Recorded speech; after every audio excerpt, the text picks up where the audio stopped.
All right, let's jump right into this explainer. Today, we're going to analyze the 1962 Sino-Indian War, but we're not just looking at a timeline of battles. Instead, we're treating this as a fascinating classroom case study of leadership and what happens when institutional guardrails fail. We're going to look right past the dates and the geography and put the spotlight squarely on the human element. The actual people's choices dictated the strategic consequences of this entire conflict. So the big, crucial question we're investigating today is exactly this. How much do individuals actually shape history? By digging into the historical records from 1962, we're going to see firsthand what happens when outsized personalities completely bypass weak institutional systems. It's really a deep dive into character, power, and, ultimately, consequence.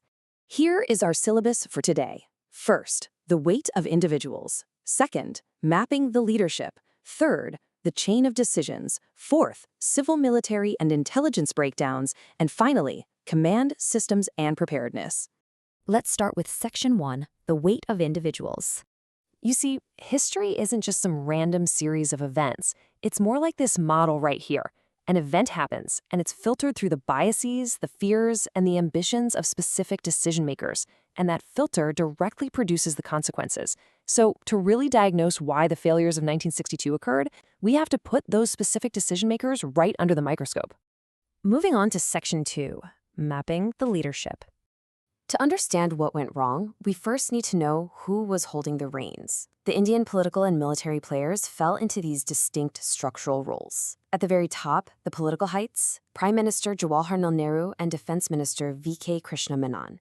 At the strategic level, you had Army Chief General P.N. Thipar. Down on the ground, handling the operational reality, was Lieutenant General B.M. Kaul, commanding the 4 Corps. And running parallel to all of this, heavily shaping the narrative, was Intelligence Bureau Director B.N. Mullik. Now, when you look at those top tiers, the historical sources reveal some frankly unbelievable blind spots. Prime Minister Nehru harbored this profound paranoia of a military coup. He actually believed a police force was enough to keep the peace.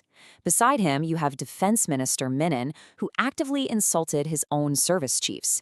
And get this, he mandated that no minutes be kept for top-secret conferences. None. He effectively absolved everyone of any paper trail responsibility.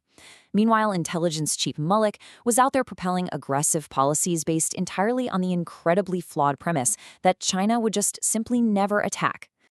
And down the chain, while the military guardrails completely buckled, Army Chief General Thopper was timid. He was entirely unwilling to cross men on or overrule subordinate commanders, even when they were clearly dangerously wrong. And who was that main subordinate? Lieutenant General Kaul. He was Menon's absolute favorite.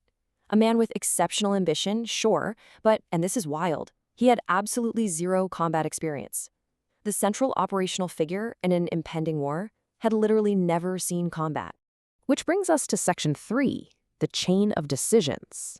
Let's trace the exact chronological domino effect that led straight to the 1962 debacle. It always starts with an assumption, which then births a policy, leading to execution and finally the ultimate result. That fatal assumption fed to the very top. The idea that China would never attack led directly to this moment.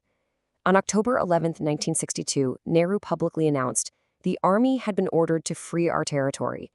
This was the infamous forward policy in action. But they ordered this incredibly aggressive stance without any of the military wherewithal to actually back it up. The assumption was just totally divorced from their actual capability. Let's look closer at that in Section 4, Civil, Military, and Intelligence. Okay, so any functioning state relies on 3 essential pillars: direction, advice, and capability. But here, this structure completely fractured. The political direction was based on pure fantasies. Professional military advice was entirely marginalized because the army was being actively politicized by men in playing favorites.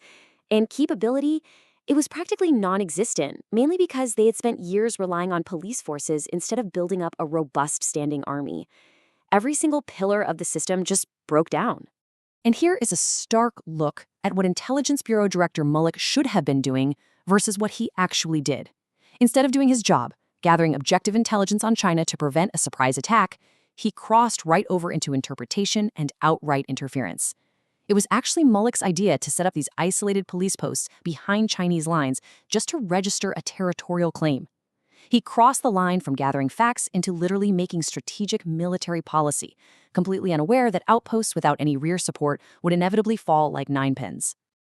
Finally, we reach Section 5, Command, Systems, and Preparedness. When it came to the execution phase, it was an unmitigated disaster. The operational reality on the ground was just absurd. You had Lieutenant General Call, again, a man with no combat experience, attempting to command a literal war from a sickbed in Delhi.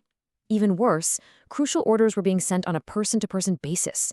They were actively bypassing the proper military chain of command entirely. The result of all this? A total systemic collapse that ended with both Army Chief Thapar and General Call resigning in absolute disgrace.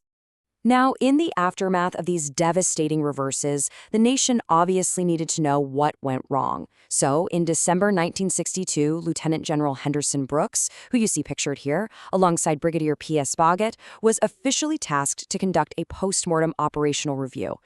But there was a massive catch. The review was fundamentally handicapped from the start. The authors were flat-out denied access to the Ministry of Defense records. Because of this intentional blind spot, they couldn't officially examine the toxic relationship between the Defense Ministry and Army headquarters. They couldn't even document Defense Minister Menon's catastrophic interference. The institutional review was effectively blocked by the very institutions it was supposed to be investigating. So, distilling everything we've analyzed today, we arrive at this fundamental formula. Good institutions plus good decisions equals preparedness. You simply cannot have one without the other. The 1962 crisis proves that when political leaders play favorites, when military chiefs act timidly, and when intelligence officers try to make policy instead of just gathering facts, the entire system collapses. Without robust institutional integrity, even the most dynamic individuals in the world cannot guarantee a nation's preparedness. I'm going to leave you with this final, provocative thought to take away from our explainer today. Strong systems ensure that decisions are stronger than personalities. It's a powerful reminder of why the invisible architecture of governance, the rules, the chain of command, the objective flow of advice, matters just as much, if not more, than the specific leaders we happen to put inside it. Think about the institutions operating in the world around you right now, and ask yourself, are they actually robust enough to withstand a weak leader?